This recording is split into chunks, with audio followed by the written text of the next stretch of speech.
La gendarmerie, on l'aura compris, est principalement composée pour la mémoire collective et pour ses effectifs des gendarmeries départementales et de la gendarmerie parisienne qu'on appelle parfois la garde républicaine.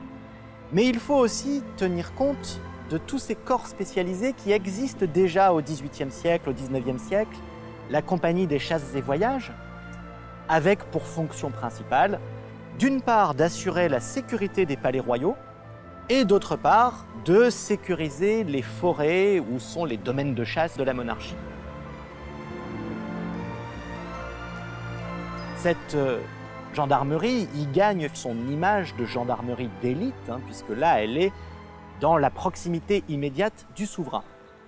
C'est bien différent de la compagnie des vétérans, qui est créée en 1830, qui va exister pendant 42 ans, jusqu'en 1872, et qui a pour principale fonction d'accueillir les gendarmes malades, invalides, professionnellement incapables de faire leurs fonctions, alcooliques dans de nombreux cas, ce qui, évidemment, contribue à donner à cette compagnie des vétérans une image détestable. Elle est chargée de la garde des maisons centrales, des prisons, d'une seule prison à la fois en plus, la prison de Riom en Auvergne dans un premier temps, puis la prison de Gaillon en Normandie à partir de 1860. Il faut tout de même accorder une place à part aux unités spécifiquement chargées de formes exceptionnelles de maintien de l'ordre.